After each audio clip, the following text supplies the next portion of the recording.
Originally, I was just going to come on this video report because I was in a rush and just give you quickly the Mariners Astros free pick mumbo jumbo, but I thought, my God, that would bore me to tears. And if it bores me, it's probably going to bore the bulk of you out there. And I'm sorry. These things have to be entertaining. When I used to have my nationwide radio show, I just didn't come on and say, caller, you're next. What do you want to talk about? I had to have fun. That's the whole point of doing the TV shows, the radio shows, these video reports. You got to have some entertainment value. Otherwise, gambling at its heart and soul, it's boring. It's a bunch of numbers. Yeah, you like to win, but let's have a little fun along the way. So, with that in mind, I did a little research, did a little digging, and I came up with some interesting stuff. But first, let's go back a couple of days. I didn't do any video reports over the Labor Day weekend because, hell, it was Labor Day. And if there's ever a time that I wanted to take off, it's Labor Day, damn it. Walter Becker, half of Steely Dan, along with Donald Fagen, happened to pass away over the weekend. You saw that. I am a huge music fan, like many of you out there. Listen, Steely Dan may not be in your wheelhouse as far as taste. My tastes run the gamut. I made my money before I really made my bones in this career, before gambling as a reporter, selling high-end audio equipment through college, through a number of years to support myself, and it was great. And if you're an audiophile, your top 10 albums, one of them has to be Asia by Steely Dan, and especially the title track, Asia.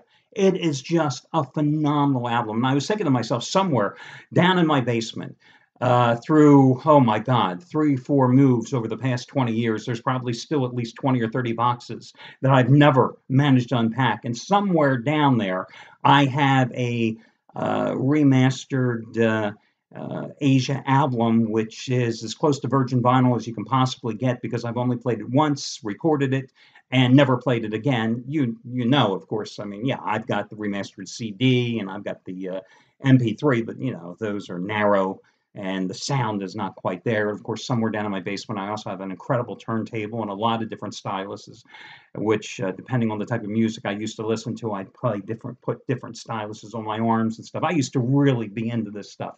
I mean, but it's just an audiophile's dream. It's just one of the most incredible songs, from the sax solo in there by Wayne Shorter to the guitar solo by, I think it was Denny Diaz. It's just a phenomenal album. Whether you're listening into it in your sound room, to putting a great pair, for me, Sennheiser headphones on.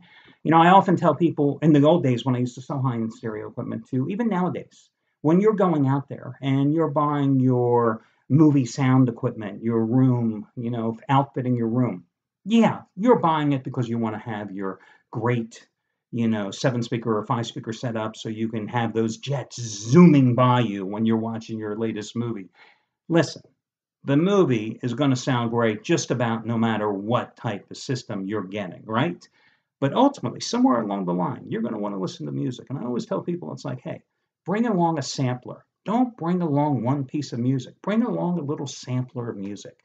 Take certain short little passages of music that you love, record them, put them on a CD drive, put them on a flash drive, put them on something, short little samples of music, little short 20, 30-second pieces.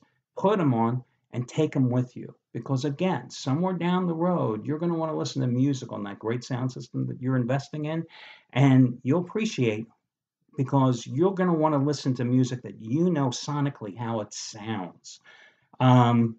That's always been a downfall, I think, of audiophiles, even when they're buying high-end equipment. They always come to the stores and they let me, as when I was a salesperson, put the music on myself. Well, hell, I'm going to pick great music. It's going to sound great, but are you familiar with it? I've never understood that.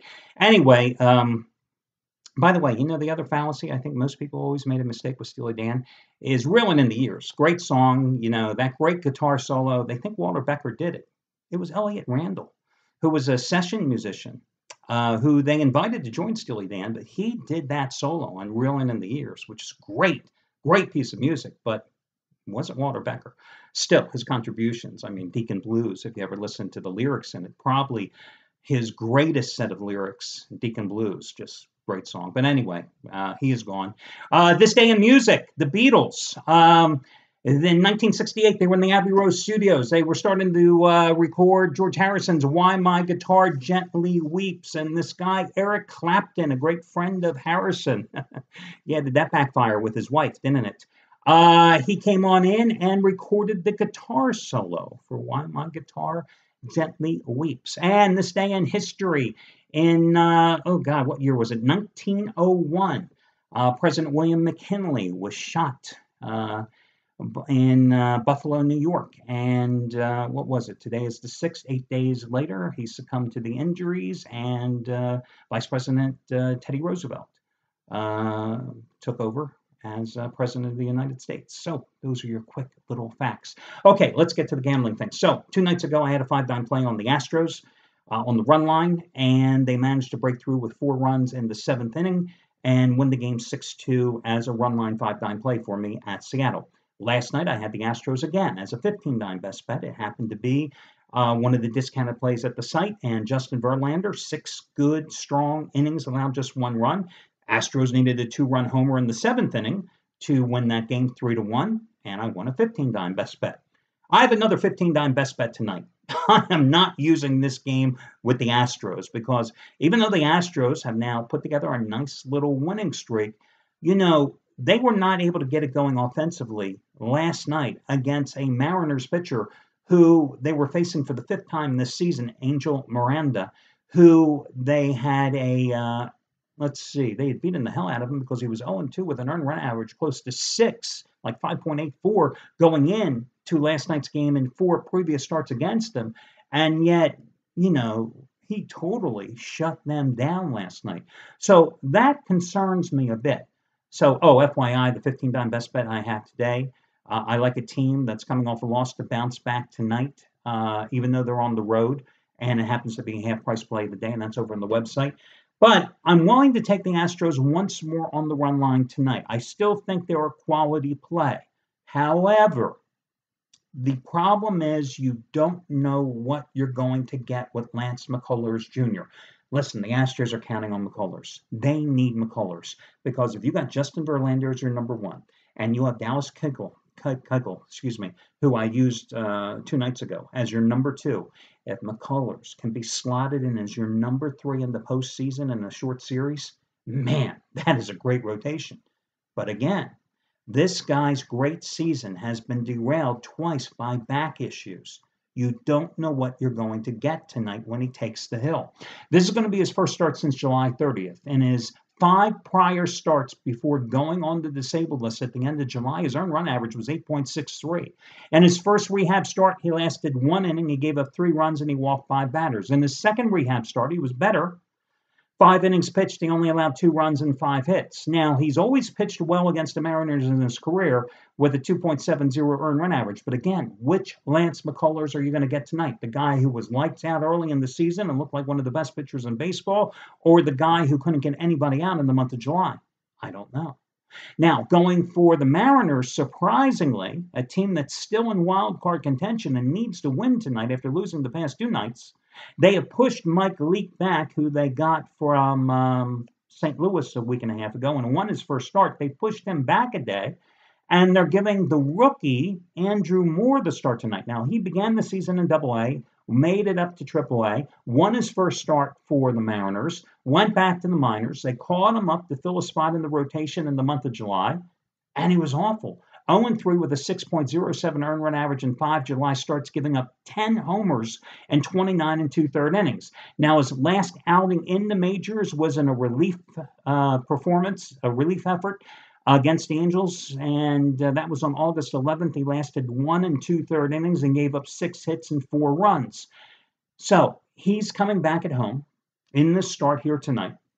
Safeco has not been kind to him.